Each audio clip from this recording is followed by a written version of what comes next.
Number one, I need to mention all the things that are on this table over here will be the raffle items for tonight. Just some signature books. I donated quite a few of these books, and they do that every year, which is just, I'm really thankful to them for that.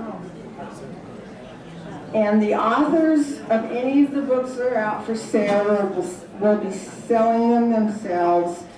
And I think at the beginning of, at the end of this session, I will have those authors stand up so you'll know who you need to find if you're interested in buying their book. And I think that's it. I am very excited to hear this presentation. I have read the book and it's absolutely fascinating. And it's just kind of been serendipity, I think, for how the approach was made to me about the book, and I was able to have lunch with him one time and get to know each other better. And I just think there's pieces, we've concentrated a lot on doctrine as our exit out of the church, and this book reveals a piece of history that is just very unknown by anybody, at least to any extent, that not even close to what he has covered in the book. So I'm going to turn the time over now to David to give us his presentation. Thank you.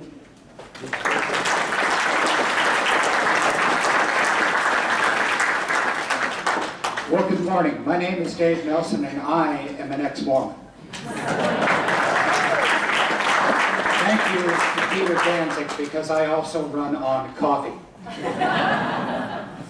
About 15 years ago, when I decided to leave Mormonism after a period of about 13 years, I still remember my first morning out of Mormonism. I went down to the coffee shop on the Texas A&M campus and had my first Java in 13 years, and it tasted so good. So I highly recommend it for you.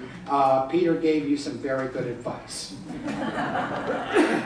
I am grateful to Sue Emmett and to the board of directors of the Ex-Mormon Foundation for inviting me and my wife Ruth here this weekend. I'm so happy to be able to talk to you. My personal religious journey has provided me with a fascinating topic for historical research, and I'll get into how that happened a little bit later. But when I talk about the Mormon Church in Germany under the Third Reich, I check my religious prejudices at the conference room door. I consider my work to be scholarly and objective. The presentation I will give this morning would be the same as if I were presenting it at the American Historical Association, the American Academy of Religion, the Mormon History Association, the Sunstone Symposium, the John Whitmer Historical Society, some symposium at Brigham Young University, or, as unlikely as it might seem, if I were invited to speak on the same subject at Fair Mormon. No chance. So if you'll bear with me, I want to give you a little bit of a flavor of my book.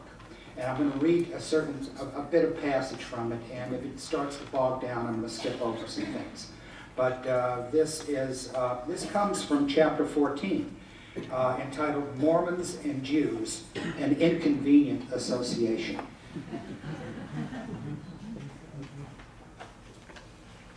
Yay, it's working. Egon Engelbert Weiss was a Mormon of Jewish descent, a member of the Vienna branch of the Swiss-Austrian mission in 1938. Although few details of his life have survived, the historical record offers a reasonable synopsis of how he lived before and after Hitler's troops marched into Austria in March of that year. Jews had enjoyed full rights of citizenship in the Habsburg Empire since a decree from Emperor Franz Joseph in 1869.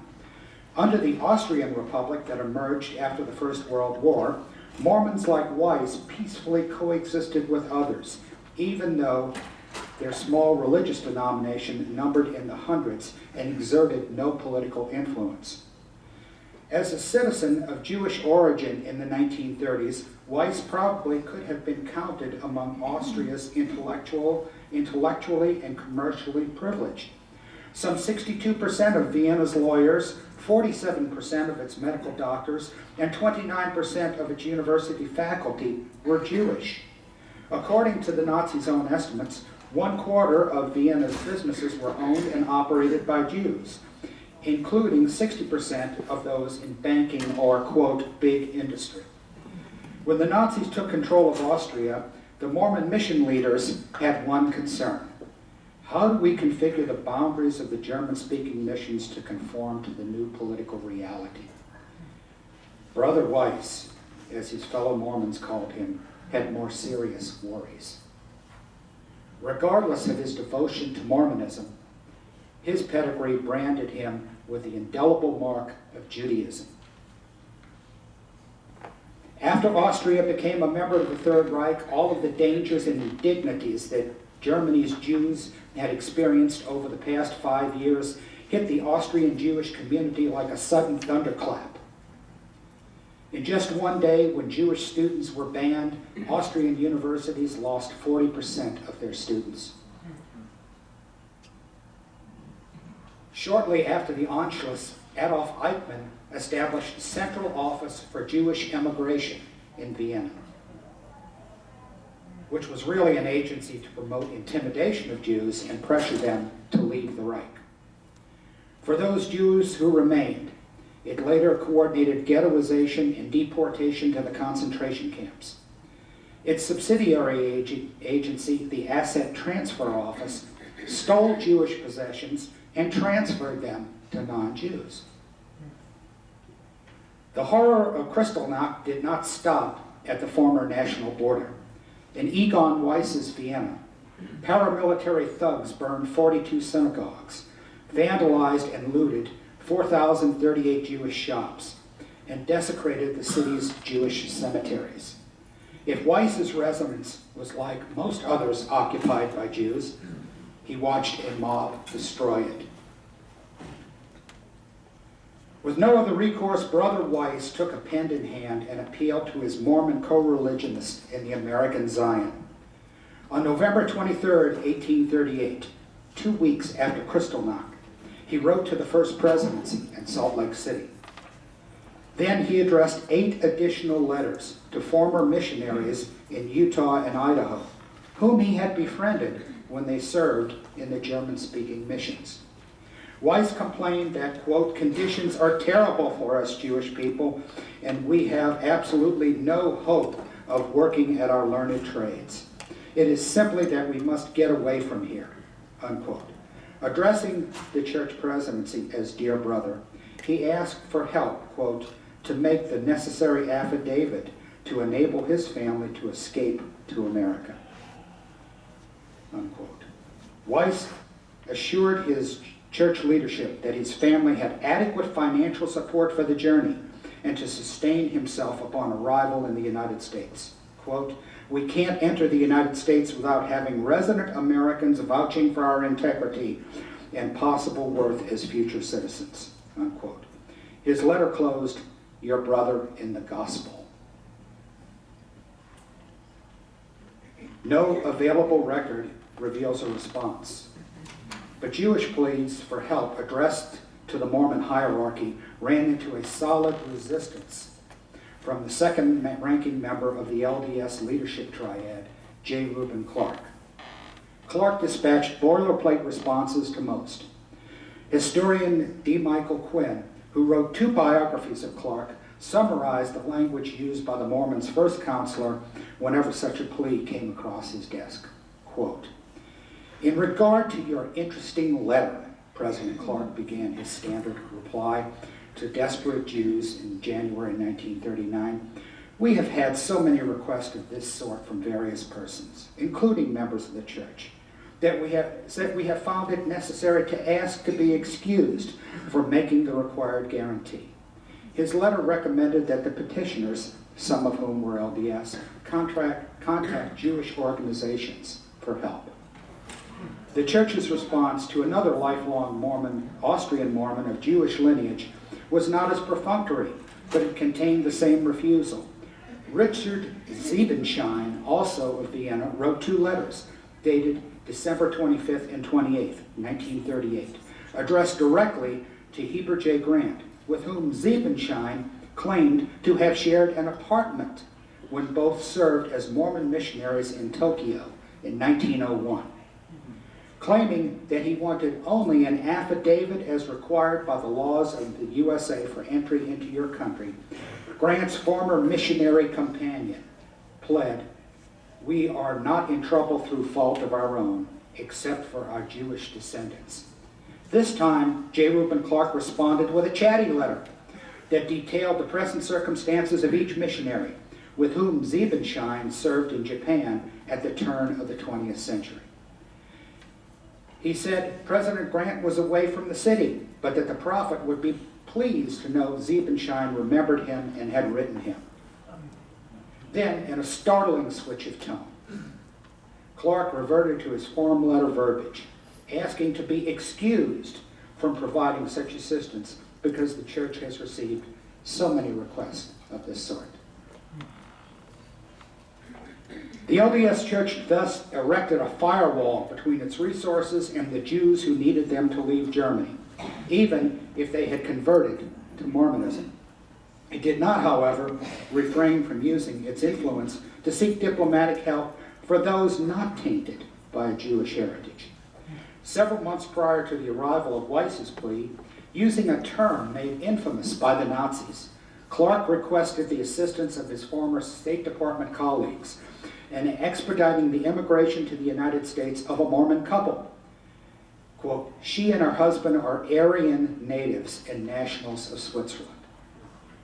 Subsequently, according to Clark, to Mike Quinn, Clark privately urged the State Department not to help Jewish children to leave Nazi Germany if their parents were trying to send them to the United States. Thus, if a non-Jew needed assistance, the LDS hierarchy sometimes stood ready to help. If a Jew asked, it not only refused, but at least in one case, Clark urged its government not to assist. It's this kind of heart-rending discovery that characterized my 15 years of research into the Mormon Church's history in Nazi Germany. More than 2 decades ago, my 13-year-old stepson posed a question at the dinner table. Jeff was in the 7th grade. He was taking his first world history course. His teacher told him that prisoners in Hitler's concentration camps wore colored triangles on their armbands to indicate their reason for confinement. Political prisoners wore red triangles, common criminals, green, street bums and the work-shy, black, Jehovah's Witnesses, purple, and Jews, a yellow Star of David, which could be seen as 2 yellow triangles placed atop one another. Jeff had learned the Orthodox version of Mormon history in Sunday school and primary. The Mormons had been persecuted everywhere they went, he believed, so obviously German Latter-day Saints must have had their own colored armbands in the concentration camps. That kind of question had never occurred to me, so I did some research. Sometime later, I got back to him with an answer, one that his true-believing Mormon mother didn't like very much. "Son," I said, "the Mormons in Nazi Germany didn't have much to do with the concentration camps, but those who did were as likely to have been the guards." The research I did to answer Jeff's question turned into a graduate level paper at Texas A&M, later an award-winning paper at the year 2000 Conference of the Mormon History Association, and eventually my doctoral dissertation in history. At each level, I strove not only to tell how the Mormons survived and prospered in the Third Reich, but how they remember those events today. Historical memory, sometimes called collective memory, is a term scholars use to describe how the descendants of historical actors reconcile the often imperfect behavior of their forebears and how they come to terms with it today.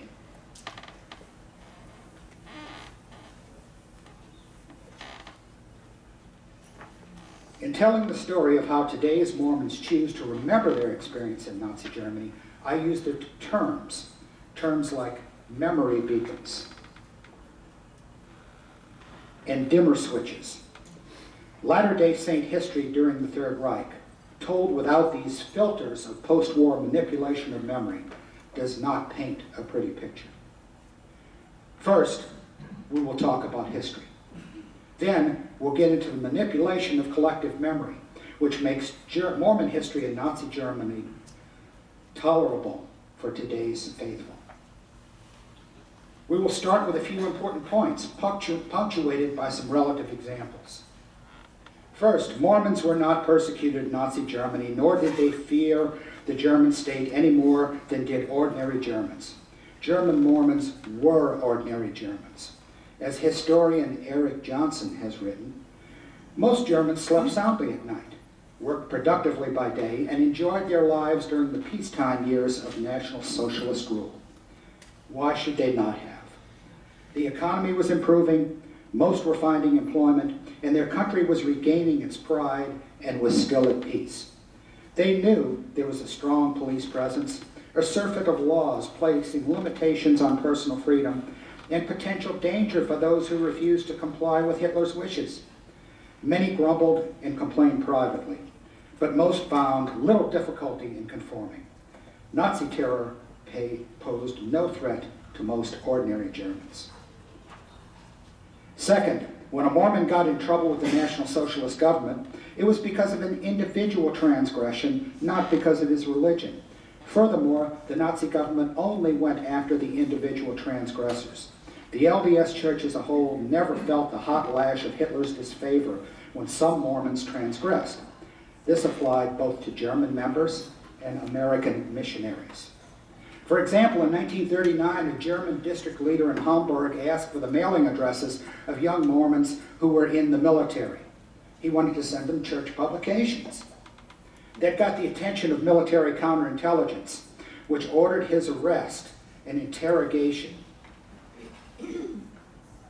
But the incident did not spill over or affect Mormons in other parts of Germany. During the same year, a pair of immature young American missionaries photographed themselves stark naked, except for wearing a Nazi flag as a breechcloth.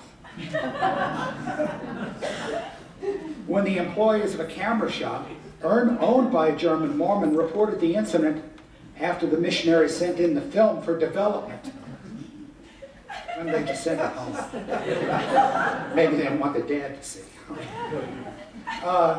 The shop owner was sent to a concentration camp, and the missionaries had to flee the country. But their companions in the same town were never in trouble. Third, with notable exceptions, Mormons did not resist the government of the Third Reich. In 1937, a politically astute young American named Alvin Schonals reported to Nuremberg as his final area of labor. He had worked as an office missionary in Basel, Switzerland for most of his mission, but was transferred to Germany in order to make a few conversions before he headed home. In other words, to have a few missionary battlefield, conversion stories so he could talk at testimony meeting and all of that. Accustomed to criticizing the government in his letters home from Switzerland, the young man made the mistake of writing unflattering things about the Third Reich, which were intercepted by Nazi postal censors. Arrested and imprisoned, he received help from mission president Philemon Kelly, who enlisted the aid of the American consul in Munich.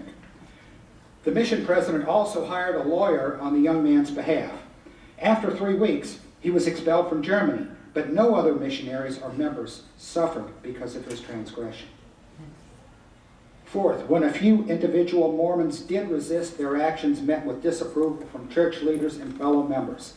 We'll talk in more detail about this when I discuss the noted German Mormon resistor, Helmut Hubener, and a courageous branch president who we don't know very well, Max Rushke, one who had the filters applied to his heroism. Fifth, when Hitler came to power, the American mission presidents formulated a survival strategy, but it quickly became apparent that Nazi Germany afforded the Mormons opportunities they had not enjoyed in Wilhelmine Germany or the Weimar Republic.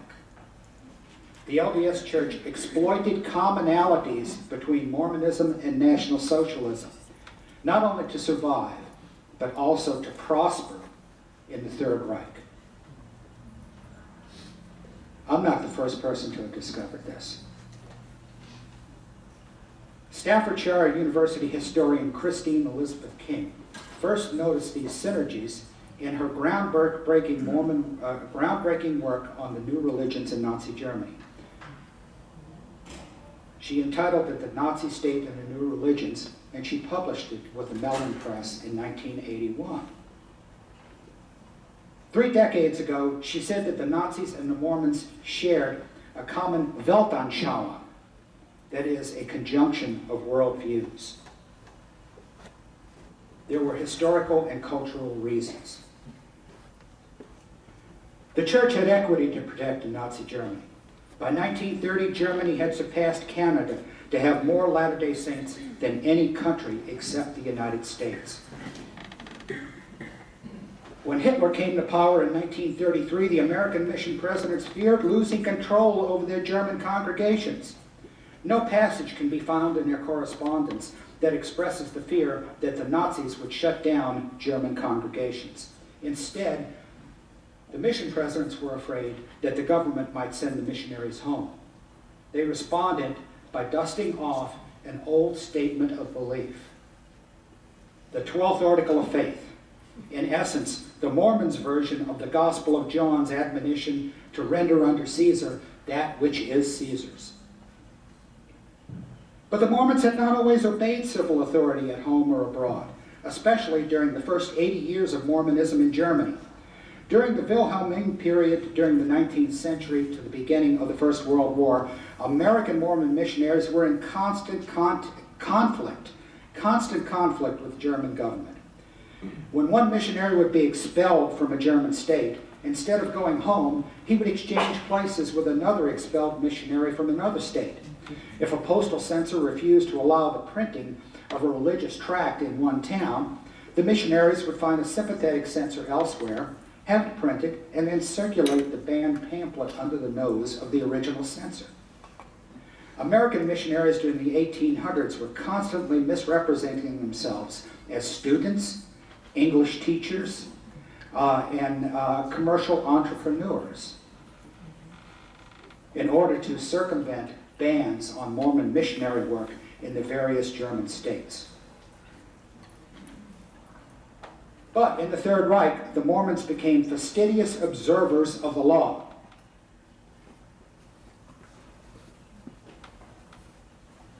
In Hitler's Germany, Mormons would be both good church members and good citizens. But then the story takes an interesting turn. The Mormons in Germany did more than what was necessary to survive. They exploited areas of commonality between Mormonism and National Socialism. The opportunities available under the Third Reich were simply too good to pass up.